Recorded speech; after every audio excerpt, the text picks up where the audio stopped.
But yeah, before I joined Zane Run, I was in Splash Panel. We were a 3-piece pop punk band, and we didn't play any like major places. So we just played all these like shitty dive bars that had like no monitors basically anyway. Yeah. So then I had in-ears, and ever since then I've never had that issue.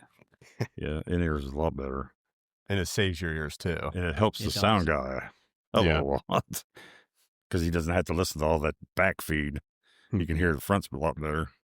It's especially, you gotta watch out because like some sound companies will have like a monitor engineer just for that day, like a fill-in, and he doesn't know that system, and he could be the thing that gives you that dog whistle when you're trying to go to bed at night.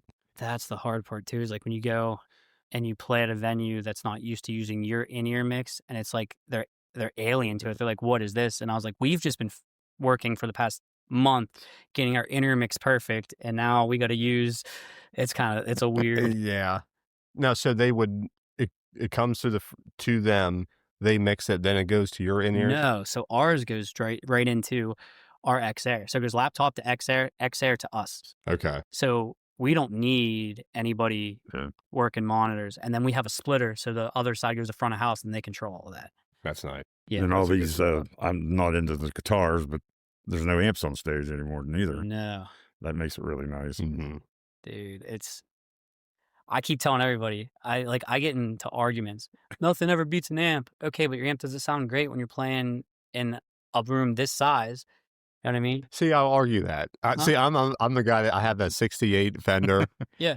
What's funny is somebody mentioned a comment to me. It was like, so you always have Doug Richardson on who uses tracks, and you're a guy that doesn't use his tracks and stuff. I said, it's just like if I eat dinner with a guy that has well done steak. I don't think less of a person. I just think differently. Right. You know what I mean? It's like I'm just like so interested in like everybody's process of This production. is my point about it, because drummers are the big one. Drummers are like, I work so hard on my tone, right? Like they tune their kit, they want it this way, but your kit sounds differently in this room than it does in that room. Kits especially, and amps yeah. do too, because I used to have Jacob from Zane Run, me and him, I used to be like, dude, it sounds different in every room. You play outside, it sounds one way. You play inside, it sounds differently. You play at River City, it's one way. Yeah. Generations is different. You know what I found is It's all in acoustics. Well, you know what I found is a good help with that is I got an area rug, and I'll have the rectangle. I'll put the amp on the back side of that rectangle and have it out, and it really kind of like compresses that before. Because like an open room like this where you don't have like some sort of compression, you need to like kind of contain your amp a little bit. But if you go DI, it sounds the same in every room, no matter what you play, is my point. Well, my point is like, But I do agree on recording. right. I can, amps, yeah, for sure. that's true. I can't get on anything. I've only really tried, is it, Axe Effects? Mhm. Is that, I haven't tried a Kemper yet. I can't find a like tube amp that matches that sound that I have, that I like kind of perfect and I want as my sound. You know what I mean? So I bought a Head Rush from Joe Carr, and it is the coolest He's thing. always talked about Head Rush. Dude, I have a Mesa and a Marshall going parallel to each other, and like you can tell it what mic to mic it with, and it mimics everything. So you show up with a pedal board, and I was just like, holy crap, I had a Tone X pedal that I just paid like $600 for with amplitude and everything else. That's now the most expensive paperweight to have, because this Head Rush pedal is just like does so much more crap. So when you have like a rig, how many pedals are like in your board before you would do, say, a modeler? Like if you had to go like pedals, how much would? Honestly, I've always been like use the amp for distortion. I've always done that. I'm the same way. The most I would have is I might have a chorus pedal just to give you that 2 guitar sound for like choruses and stuff.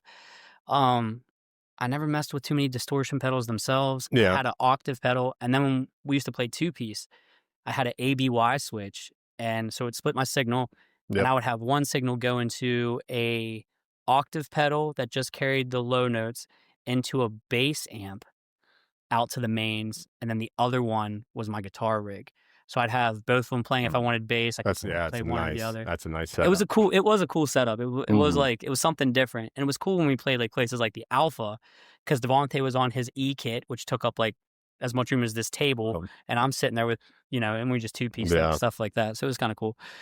Yeah, I told the guys in the bands that I always went with, I said, you can put a stack of amps back there just for the looks. You don't Absolutely. have to use them. Just put them back there for Well, I mean, like the big they don't all names. need to be up on 10. I mean, you always hear stories of the biggest names with like the Marshall stacks. They're all hollow. They're all just wall paneling. There's Basically, one amp up there and that's it. Yeah, So I don't with the wanna mic, but one that's mic'd up. I don't want to spoil anything, and I apologize to Dave because it's kind of his idea, but we are getting banners made with amps on them, just like straight up, just flat banners. Because it does, the stage does look kind of empty sometimes when you come out there. But man, it's Doug had this half Marshall stack fridge when we would, and he would stock it. I have a picture. I looked at this picture on my time lapse the other day. He would stock it with Yingling and Wild Turkey 101 for me. It was on stage right, and then he would put this giant CO2 launcher on both sides of me. He'd be like, "Don't get tipsy and like stumble in front of these things while I'm doing. You'll be obliterated." I have a picture of him. Like he told me not to like get tipsy and just stalk that thing. Dude, you like when I called you about needing a truss for our Halloween show, I wasn't expecting what you showed up with. And I'm sitting there and like we pulled it out of that trailer and I was like, how the hell are we going to fit this? And under, I was like, the thing's 12 feet tall. Like, I think it's 10 feet wide.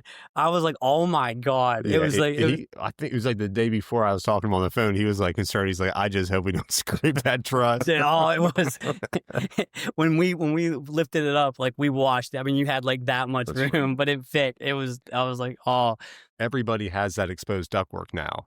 Yeah, that's always an issue now for the tall stages. That's the look, and because it just fit at River City in the back. Yeah, so I don't know if it'll fit up front or not. I'm gonna try. I keep forgetting that they bring the small one. Keep forgetting that they flipped the stage from that. Went from the back to the front. Mm-hmm. I do.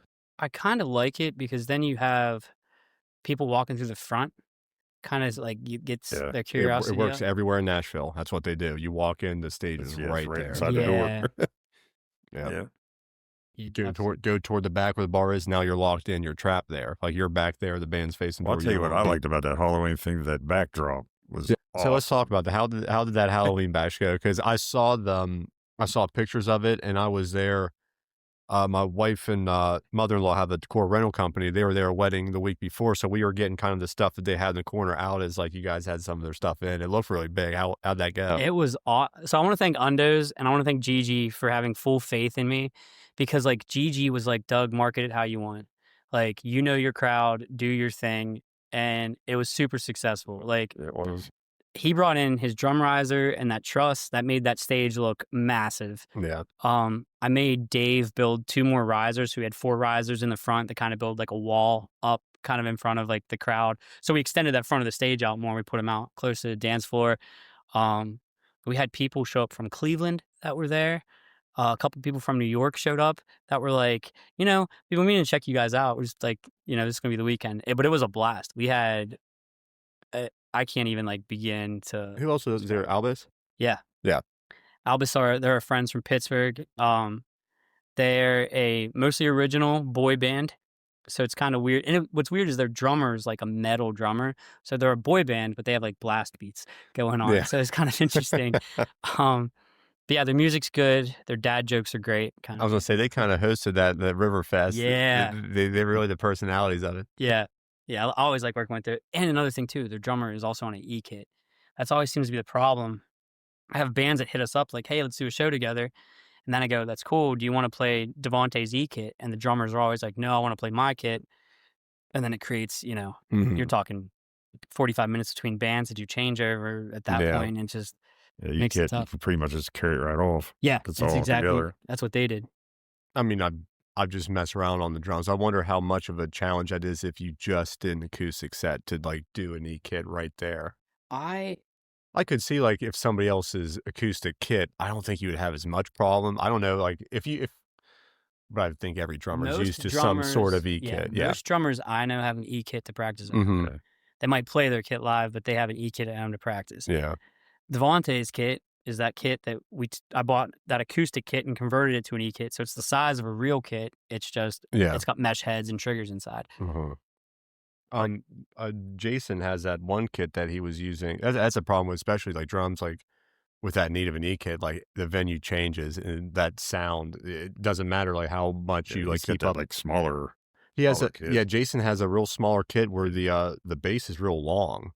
and it really like contains that bass sound. I don't know what's It's more of a, I think it's like a jazz. like a little jazz kit, but we Yeah. did it at the deck at Powhatan because there's a lot of people just in that deck and didn't really need A lot of guys have been converting over like the jazz kits instead of the big, like I used to play, yeah. 10-piece set that you don't need. Yeah. I have noticed that like kits are getting smaller. You're seeing smaller amps on stage if they're still playing with amps. You're not seeing like half stacks as much anymore. Yeah, it's like the like almost like the reissue reverbs or like the combos. Yeah, that's what seems to be popular now, which I'm all for. Like I said, the less stage noise you have, Yes. the easier it is on the sound guy. And I've always said that. Like, make it easier on your sound guy. Because they used to convert their amplifiers, turn around backwards, let them play back. Yeah. So they that's not bad at all. I don't understand. Like there was so many people that just would turn their amps up before. They're deaf. That's why. I get to it's not a monitor. Your amp should not be your monitor. Just give him enough to. I get to the point where I'm like, why are we paying a sound guy if we're not going to let him run sound? Like, don't put that. I've been many, many times and they turned up the volumes on the singers. And that was it on the vocals. Yeah. Because everybody else was so freaking loud, you had to turn everything off. And it's like, then the owners will come up to you going, I'm like, look, I'm on 0 with all the band.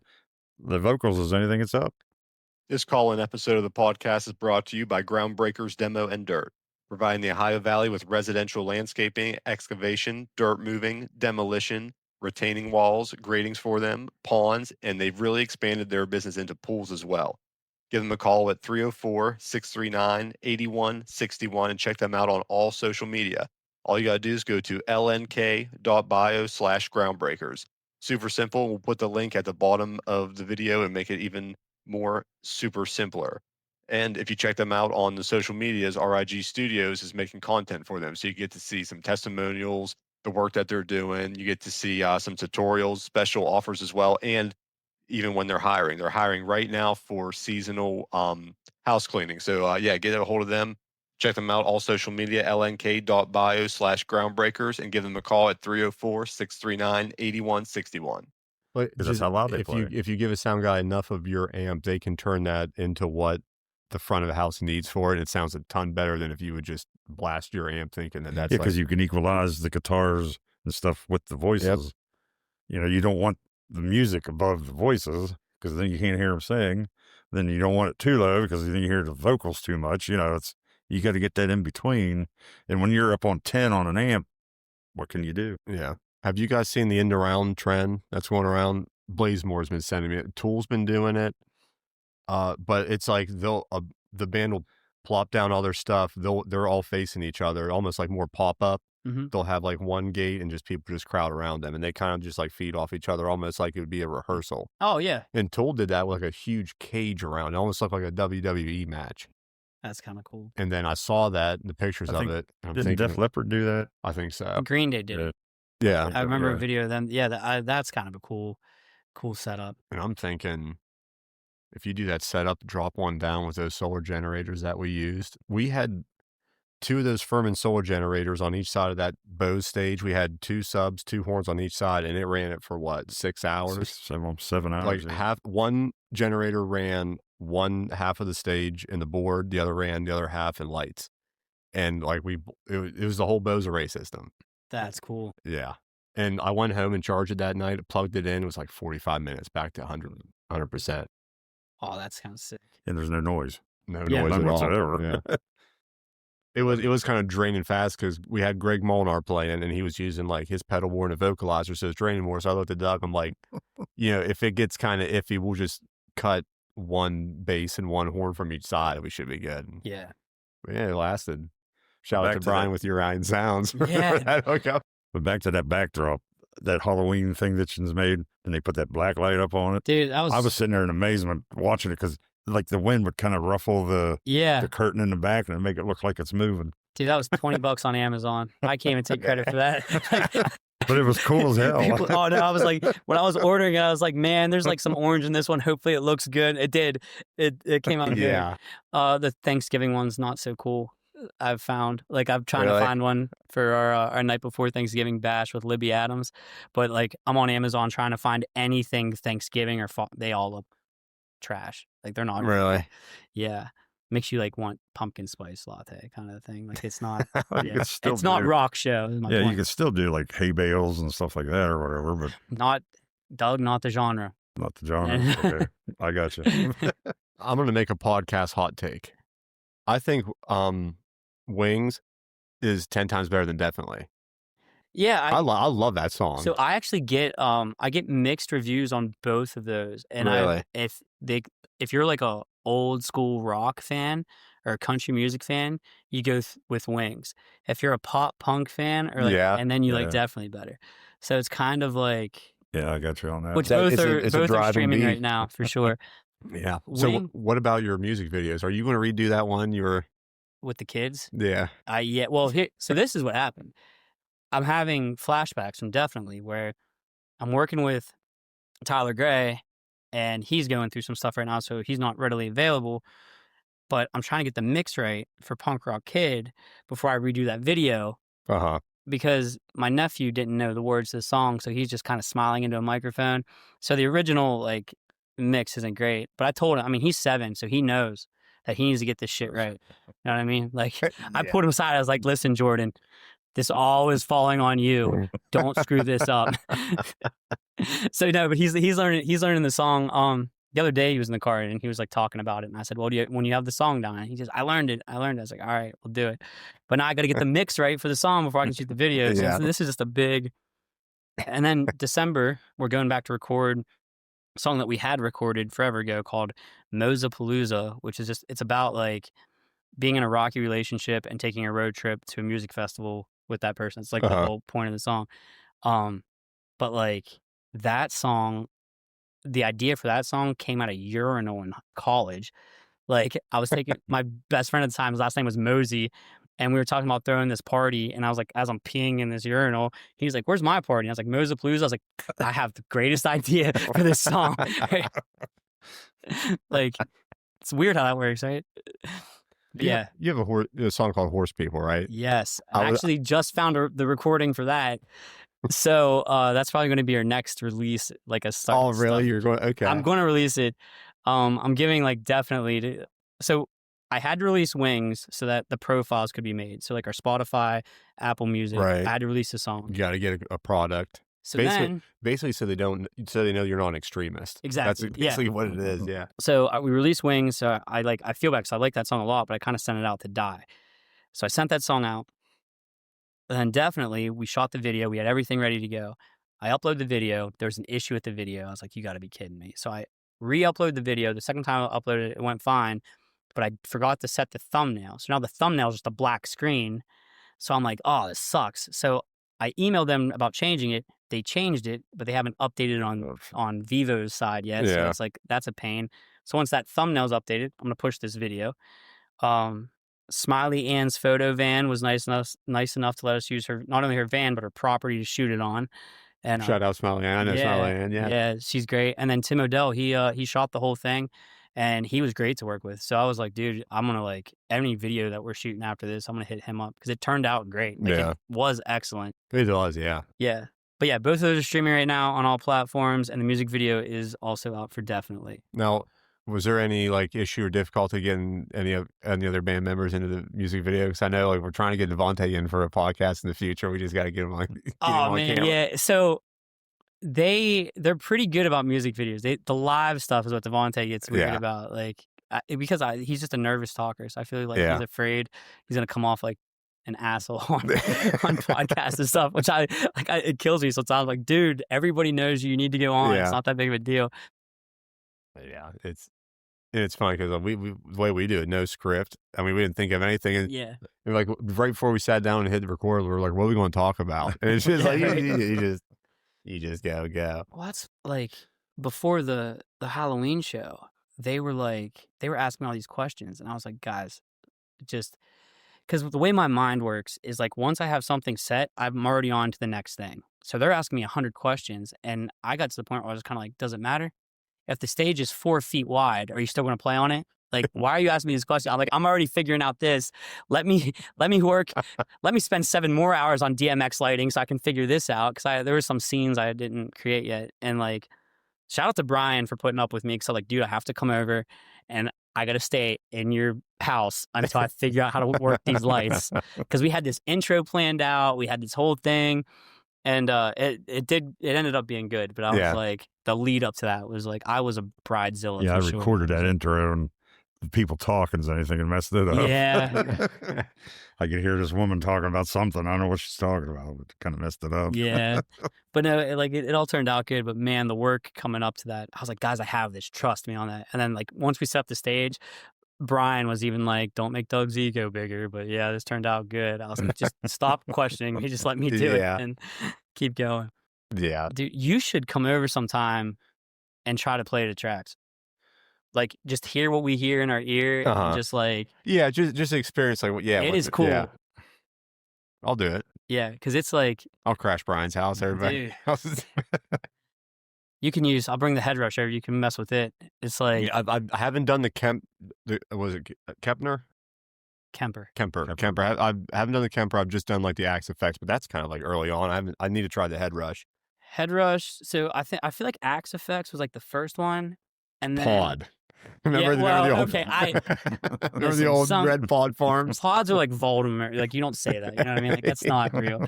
But like Axe Effects was like the first one. And then I think everybody was like, all right, this is what Axe Effects did right. This is what they did wrong. Yeah. And then let's try to tweak it from there. I haven't messed with this part yet, but on the head rush, you can put your entire set list in your head rush. So you can like, it's part of your pedal board now. You just like scroll down through your songs and do that kind of stuff, which is cool. You can do different rigs. So I have like a rig that's, if I want to play clean, I have a whole rig for clean guitar. And then I have that Marshall Mesa one for my distortion. Like it's just completely and you can add, like I told you, like my signal splits. So one side's Marshall, one side's my Mesa. Yeah. I have a tube screamer on my Mesa that doesn't affect my Marshall's tone. So when I want to go super clean, it sounds really good. And then you put them, it's just, but yeah, you got to try it out. Cause it's like, it's one of those things where like, it seems like you have it set up like you would just have like a dual amp on stage with a splitter. You just you set both sides the way you want it and go back and forth. That's exactly. Yeah. And it's like, Joe told me when he told me, he's like, hey, I'm selling this one. And he sold that one because he bought a better one. It wasn't because like he just didn't use it anymore. But when he sold that one, he goes, I'll never use an amp again. And I was like, for Joe Carr to say that, that's like... Joe Carr is one of the trickiest human beings on the planet. Because he'll tell like everybody that he's done playing music and then sell some gear, but I'm like, that's not his new gear. This is old stuff. So he ain't done. Yeah, he's not ready to hang it up yet. I was like, that's an old pedal board. That, you know what I mean? That's not... And I feel bad because he wants to play with Splash Panel, and I want him to play. But every time I'm like, I'm going to get you into practice. You learn the set. Because it's hard because we mash up songs. We don't do songs the way they're written. You know what I mean? So I can't just be like, here's our set list, learn it. Got it. Yeah, gotcha. So there's a lot of stuff. Like we just mashed up Everybody Backstreet's Back with Thriller for our Halloween show. And like, I think I'm going to keep that. Like, I think I'm just going to play that every show because it did get off pretty well. It did. Yeah. But I'm like, dude, jump on board. And he's like, hell yeah, let's go. And then I'm like, all right, well, listen, I can't have you for this next show because we're learning songs ourselves on top of stuff. Yeah. And it's a good problem to have. But I think like every show just keeps getting bigger and bigger. So like, great problem to have. It is. Yeah. And you have that mind for production too, and just being able to like, oh yeah, be the boss of it. That's that was the thing is like when you've got a vision, like you like with Zane Ron, there were like too many chefs in the kitchen kind of, and we would just like butt heads about stuff. I'm just like, guys, it's like whatever. And then that's like when I left, like with Splash Panel, like me and Dave basically are the two that sit down and we're like, all right, let's figure out this. And like, we'll argue about what we want done, but the end result is like the finish line is the same. We're not on two different tracks. You know what I mean? Yeah. So we'll talk about doing stuff or even like song choices and stuff. So you told me sometimes you have to bring him back. Like Dave really wants to hear this song. I know you love it. Yeah, that happened. That happened sometimes. I'm like nobody knows this song, and like there was one song, "Mercy Me" by Alkaline Trio, where he was like, I want to sing it. I was like, please, like I'm all about them singing. Just give me a break off stage, but the Mhm. show doesn't stop. So I'm like, absolutely. And we played the song, and like we lost some people because it's not that well known of a song. But yeah, I Uh-huh. mean that happens Yeah. sometimes where you're just like, I don't Well, think this everybody needs a song's gonna go break. over. Everybody needs a break. well, Go like, get a drink or something. We Yeah, just did Ohio is for Lovers by Hawthorne Heights, and we all like that song. Mhm. And I didn't have it on the set list originally, but like everyone was like, we should play that song, let's do it. And we played it, and it was like 50-50. Half the crowd knew it, half the crowd didn't. And I'm like, well, that's probably not a song that I'll like. We do an emo night, we're playing that song. But like Right. if we're playing like general public show, maybe we push that off, or so it's just Yeah. it is tough. Your marketing strategy too, like you always talk to me about, is like when you do have these theme nights, you market it as a theme night. It's not just, hey, Splash Panel's here tonight. Tonight's a 2000s night. This Right. is the theme, what you're expecting from all the bands that you're preparing in the lineup. You have to do that. Like it's like, and to me, if I tell you Splash Panel is playing at River City, you're gonna go, oh, okay, cool. Who's that? If I tell you there's a 2000s night at River City, you know what to expect. I don't Right. have to explain Yeah. that. And then people from around here will expect, like, I'm sure Splash Panel's going to be, a part of that. And that's the thing, like, that I've always like strived for. I was like, why are we marketing ourselves in a way that people are like wondering what they're gonna get? Like, just make it as basic as possible. Like I tell people, Splash Panel is slightly heavier than Taylor Swift. You can either get on board with it and have a good time, or just don't come to the show. Like, you know what I mean? That's because that's what we want. I'm there to party. I'm not there to show off my vocal range or do all kinds of crazy stuff. I'm there like, I'm not giving up my Saturday night to play to a bunch of people that are going to be like, that song would have been better if you played it in B flat. Like, Yeah. You know what I mean? And you're doing it unapologetically too. Yeah. Yeah. Don't care. And like we talked about before we started, it's like, if you're going by what the audience wants and you're feeding off the crowd, like a lot of these acts that we see come through that are marketed as country, I mean, they're switching up to rock pretty damn quick. I hate it. Pretty damn quick. I'm not going to mention who it is, but if you watch this podcast, he'll know who it is. But he told me that he doesn't want to work with us because we're not country and he prefers to work with country bands.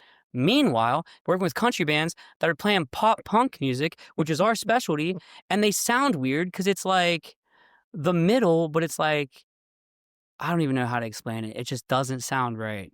You ever hear the middle with steel guitar? Doesn't sound great. Like, it's just not it. You know what I mean? Like, it just takes away that energy.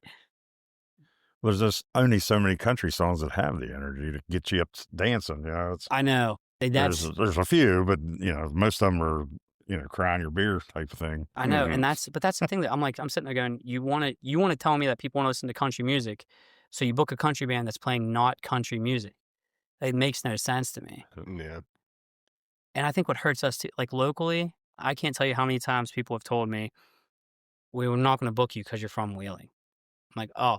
So the band who shops locally, supports the local economy, goes to the events hosted by you guys, you're not going to help us out because we aren't from somewhere else. Yeah. I mean, it's tough. And like we talked about again before the show, it's like we've been seeing some festivals now where like the headliners is like farther than Pittsburgh, farther than Columbus, like they're on tour that they got into here, and like they spend weeks marketing this person that really nobody knows a lot about, and then you don't want to see it, but it's happening where like all the locals fans are coming, going crazy for the local, and then everybody leaves. Yeah. Well, everybody leaves. Look at the Capitol Music Hall. They don't do all country. No. Hell, there's been Pink Floyd and what was that one heavy rock band? War. They had War. That was amazing. I was pumped for that. Dope, Gore, Static X. That was a great show. Yeah. I was like, I have to go. Like, I have to support this change going on in Wheeling right now. But it makes you mad because it's like, we opened for a band. We played our set. This is not Splash Panel. This was when I was in around. But we played our set. We played like Blinding Lights. And we played all the stuff. And the band after us played Shout. Yeah. I was like, I feel like I'm at the whitest wedding possible. And I'm sitting there watching. I left. I was like, I'm not sticking around for this stuff. Yeah. But then we get opportunities like Splash Panel. We opened up for Radio Tokyo. Shout out to Tim McCormick. Thanks for getting us that gig for sure. But it was cool because like we got to open up for Radio Tokyo. It was Jefferson Fridays in Moundsville. We put on a pretty good show. The power went out at one point. We didn't notice because we had our in-ears in. So all you hear is me just screaming into a microphone. Like, and then after the show, like, those guys are great. Radio Tokyo, they came up to us and they were like, you guys didn't know at all? And I said, no. And Ezra's fronting that. Okay, yeah.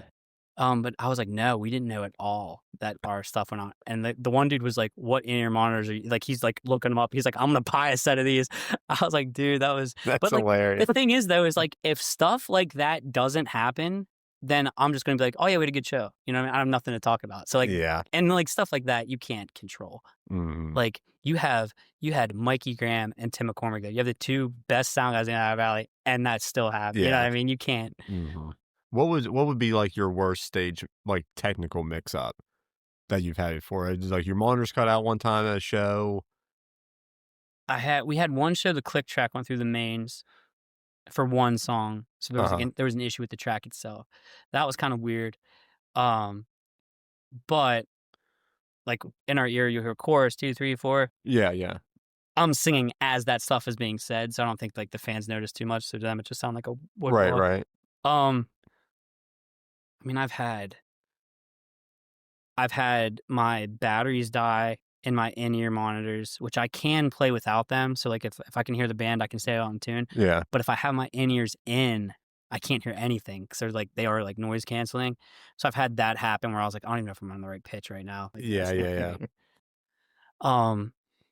Other than that, like, I can honestly say, like, we've lucked out. We haven't had too many mishaps. The Undo show, Brad's pack came unplugged from our X-Air from inside, so Brian's back there crawling around trying to plug it in so Brad can have in-ears, but we played through that and no one noticed. It was just...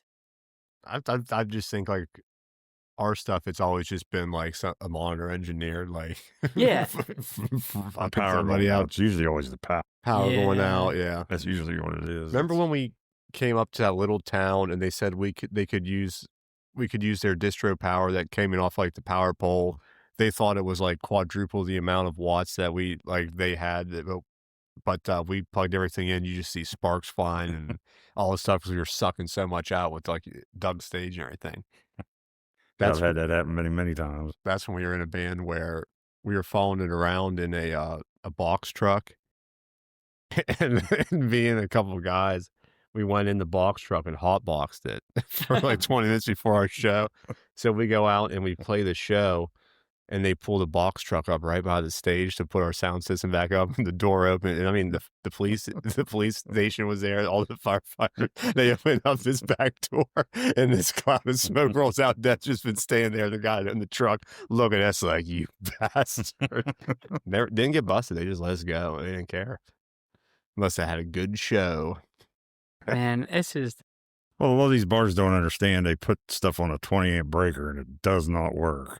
Yeah, they got to have at least 30 and 2 or 3 of them at least, especially if you're doing a lot of lights.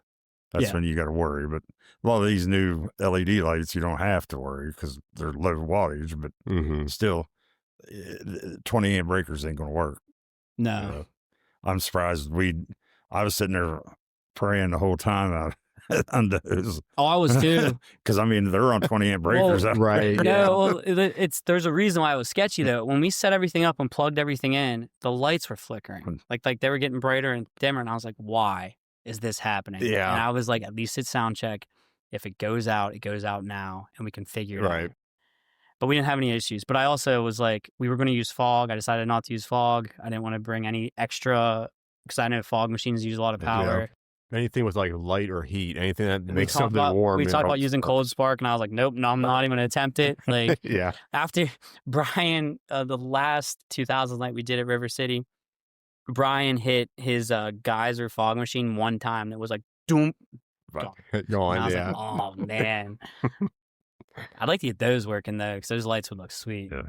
Like I told you, all the power's in the back. That's the problem down at River City. Yeah. It's all back there by the elevator. All right. So how long of an extension cord you got? You got to go clear from the elevator, clear out to the front there. That's not what I asked, Doug. I said, how long of an extension cord do you have? We'll make it work. I don't know how we would do because it would pull too much power through that long extension cord. I don't know how. I'll go over and talk to the guys over there and see what we can do for that. So our next show is night before Thanksgiving at River City. We were playing with our good friend Libby Adams. So I expect this to be a big, like a huge party. I haven't looked to see what else is going on in the Valley that night, but I'm assuming there's got to be something everywhere, right? I think Jen's always has it. Generations. Jen's is a DJ. It'll be Daner. That's their thing every year. Yeah, that's their biggest night of the year over there. I'm sure everybody has some iteration of something. Yeah. I mean, it's such a huge night. Yeah, it's more Christmas than Thanksgiving, though. There's not a lot going on. Like the lights just come on. Tonight. Yeah, they just turned them on tonight. So, yeah, that I have high expectations for. Because I was just telling the guys, like, the way we got that gig was weird. So we already had the Monsters Ball planned. We're getting set up for that, and we go to River City's Halloween party because it's like the biggest Halloween party. We go there, and the guy's checking our IDs, and he goes, "Hey, are you guys available night before Thanksgiving?" And I was like, "Let me text the guys right now because I would love a night before Thanksgiving gig. My liver would really appreciate it, actually." And I text the guys, and they're like, "Yeah, let's do it." So I was like, "Hell yeah!" So, but it was cool because we reached that point where people were asking us to play shows on the biggest nights of the year. I mean, that's awesome. You're doing it so right because it's like you're not waiting around for a bar to say like, "Hey, we decided to book." You're just like, "I'm coming up with this night. I'm coming up with this show. Yeah, who wants it?" Yeah, that's what it is. There's probably 15 events that we have planned right now that we don't have venues for. That we're because we're waiting for the right time.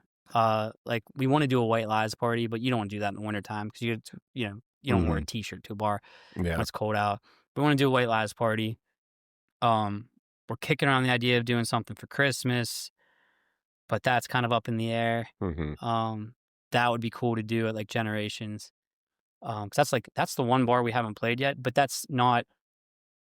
I haven't reached out to them. Actually, Mike told me last time I was in there. He's like, get a hold of me. I'll get some dates. I'm a perfectionist, and I think I'm still fine tuning our set because I feel like if you play Generations, you got to bring your A game. Don't.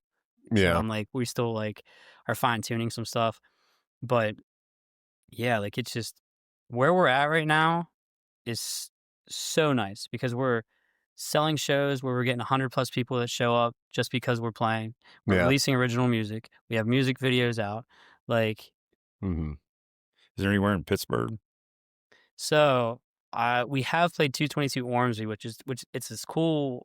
It's like a punk rock venue. We played there with actually Mikey Graham's band. After School Special. Yeah. Yeah. I would like to get into Jurgles, bring our 2000s night to Jurgles or Hard Rock Cafe or one of those places because I think we would do a great job there. And I'm not one of those guys that goes checks out other bands we could be better than these bands, but I am one of those guys that goes to check out the other bands and definitely steals their ideas. That song was great. We need to do that. You know what I mean? Anytime I would go Put-in Bay, I would see a real good band. They're playing a song nobody plays down home. Yeah, exactly. Yeah. That's what you do. I go to Jurgles has an emo night. The next one's coming up end of November. I go to every single one of those and I just jot down songs that we should do. This song was a huge crowd pleaser, and I always I joke about the Taylor Swift thing, but I'm if this song makes sense to play on a set list with Taylor Swift, we should be doing this song. You know what I mean? Because we do Backstreet Boys, NSYNC, that kind of stuff mixed in with the pop punk. So we do everything but country music, really. That's kind of the. It's funny you mentioned Jurgles. Yeah. They're actually looking to try to build down around here somewhere. Really? Yeah, they're just looking. They're not saying they're Tell them you know a great band for opening night. Is it Staffolinos and Ferry? No. What? They're looking out towards the mall. No, I meant is that Staffolinos at that one building that's kind of abandoned? Yeah. You're thinking of the dealership that's empty in Ferry. Yeah, we could put it there. No, they're going to build You'll be what they got up there twice the size. You'll be one of the first. You get a call when we get this thing downstairs done. Oh yeah. Yeah, they I think they're taking the wrestling ring out because they found a spot where like the ceiling's real high, they can get away with pyro. Mm-hmm. So as soon as I get a stage built, we're in. But how they got started with Jurgles, Steve Monotony was doing the thing. And they were talking about it. And I said, they need to build a Jurgles around here twice the size of that one, because when they first started that one, they didn't think they were going to get what they got. Yeah. And it come in too big and they were too small. That's my But favorite. they still do it, but it's just not big enough for some of the acts that they want to bring. I love that place. Mm-hmm. You've been there, right? Yeah. So they got a cigar bar in the back. They used to. They closed it. Oh, did they? But they have 2 stories. You can go upstairs. Green rooms are upstairs. I forced a couple guys I work with to go watch a Spice Girls tribute band at Jurgles with me. I was like, let's go. Because actually Albus was opening the show. I was like, dude, I'm going to come. I got to come see it. Yeah. We, the first time I went to Jurgles, we played, remember that Hope for Hines? It was that kid Hines that was from Pittsburgh that had cancer, and there's always all kinds of events for him. Yeah. Christian Beck. Yeah, Christian Beck. So we there was a fundraiser we played up there for it. But I remember going up there and looking at their upcoming acts, and it was like us, Britney Spears impersonator, then like Rat from like the 80s hair metal band. I'm like, what is this place? They just grabbed like the coolest thing. I saw, the first time I was ever there, I went and saw Ballyhoo, which is like, they're like a Sublime kind of. Ballyhoo? Yeah. Yeah. I love those guys. Like, they were like, an ex-girlfriend actually turned me on to the band, and she was like, you want to go? I was like, yeah, let's go. And like, I was like, I love this venue. Like, this is so sick. So any excuse to go there, we go. And then on the 21st is their emo night. We got a party bus taking us up there. We're going to spend the night there, and then it's dropping us off here in Wheeling. We're going to bar hop the rest of the night in Wheeling. It's going to be nice. Yeah. Yeah, I used to be there a lot. Yeah. The Brighton Boys and Township Road. Get us booked. What are you doing? I mean, like, if we can't get booked somewhere now with a whole damn stage, sound system. We have a stage, we have a light show, we have like. They did this, that charity event this past 2 weekends ago. The studio did with that, Broadwater, that Remax, the brokerage around here, and they put up their hot air balloon. And we had a meet, like just a committee meeting in here, like we're playing it and stuff. And they're asking me, like, can you get a stage? Can you get this and stuff? And the whole time I'm thinking, I'm calling Doug as soon as I walk out of this place. I called him, and I'm retired. Yeah, he was telling. Okay, I would. Just because you say that doesn't mean it's true. I was getting his. I noticed that. I was getting the stage risers out from his trailer, and I was like sumo deadlifting these things, and we're just getting this thing out, and he's like, "Yeah, I'm retiring." He's like, "As soon as we're done with this gig," he's like, "I'm just finding somebody to give me a real cheap thing for all this stuff. We're going to get it out." And then the next day, we're setting up this stuff, and he's like, looking over this twinkle in his eyes, like, I'm not going to do this. I'm never going to stop doing this. But like, been doing it for too many years. But after that committee meeting, I'm like, how lucky am I to just be like, if I wanted to do a concert tomorrow, lineup, sound, stage, people to work it and stuff. I mean, we have that. Yeah, Tim. And with solar generators, we can go in the middle of the woods if we want to. Yeah, seriously. That's the thing. There's a lot of people around here to do a lot of that kind of stuff. It's so funny because just hid, and everybody has each other's gear. It's just like, Tim got my lights, Brian's got one of my boards. Everybody has everything. Because Bill Graham's the same as me. He's ready to retire too. He's just put in so many years, but he works at the casino. So yeah, well, that's got to be tough though, because like I'm assuming like once you have so many connections, you're sitting on your couch, ready to prop your feet up, and you get a phone call. And you don't want to tell people no. Yeah. So it's like, all right, Bill's more. trying to turn it over to Mike. Yeah. That's what he's trying to do. And then it's like, it's your system and your brand, so you don't want to do a small show. Right. You're immediately thinking, what's the best thing we right. can do? Do you want your name attached? Yeah, that's. And Wheeling's got that stage now that CA House used to have. Yeah. But yeah, that's. I mean, it's there's a lot of things around here that people could do. I wish we had, because I know CA House got away from doing like the big live sounds, stuff, the production, yeah. I miss that. And they had both Justins doing like the sound, and I just the lighting two team. Justins, Justin Larkin, Justin West. Like the other day, I was like, can I just rent a stage? The answer is no, not locally anyway. I mean, there's like it has to be drum risers to get. That's basically what you get. And I was like, well, okay. Like, well, there's other stages out there for like down around Parkersburg and Cleveland. That's what I mean, but they're not. But they're not local. You know what I mean? Like there's not. Well, that one that Bill Graham brings in all the time for the street fairs. With on the They're- trusses that yeah. crank up. Yeah. They're not as expensive. Yeah. But still, just to like throw something together quick, it's impossible. I wish I could have bought the one off of CA House before they got rid of it, but he sold it before I could ever even talk about it. Sold all that stuff before I could even talk about it. It's just, it is funny to me, like how much talent is in the Valley and how little we actually do in the Valley. Well, that production company of CA Houses got put together in a week. Oh, really? All the stuff come in. I mean, Steve come in and said, I'm going on vacation. When I come back, it better be here. Oh, hell yeah. And we had to do it in a week, 4 of us. I mean, the two Justins is the biggest part of it. The rest of us was helping do it. But it was there in a week. Then it took about another month to get all the cables and all the electric and all the stuff we needed, all the lighting, get it all put together. But once it got put together, that was a hell of a production. That's what we keep talking about, doing a music festival. And then, like, we're looking for a venue, looking for, like, at, like, the right spot. You know what I mean? And now that they built that bridge in Brilliant from Willisburg, I might try to do something up towards Brilliant because they have that giant, like, where the football field used to be up in Brilliant. But, like, getting sponsored, like, it's going to cost $15,000 minimum to get anything because, by the time you book bands, obviously, you want to pay the bands, got to pay the sound guy to be there for the whole day. And it's like, I mean, it does take a lot of work, but then it's like, if you do all that, and then like your budget doesn't have anything for like somebody to be like the dedicated filmer to market it, it's just like, where's the growth in this? If I do spend that money, can't. we were talking about that earlier. It's like all these bands around here. It's like you have so many local support coming to your shows. Have one person with a gimbal circle you while you do one song. It's not going to be distracting to your audience, right? And it could change you. I will say, like, our friends are great at sending me videos after shows. Actually, sometimes I don't know what to post because I have just that so is the many. biggest adrenaline rush when you get a video of like you performing I'm just like, real let's well. go. But I have like I sent you a handful, and I'm just like, that's just like a portion of what I have that I was like, I think these are the good ones or whatever. Yeah. Like, it's just like, I really appreciate everything because like we have not only our friends are coming out to support us, but like we have people that I don't know that I see their face at multiple shows coming out. And like, that's kind of when like your friends will come support you because they want to support you. But when you start seeing strangers in the crowd that you're like, okay, yeah, this is like multiple times. Like, that's when you're kind of onto something. Yeah. The stage you played on in Moundsville, Tim can get that for you.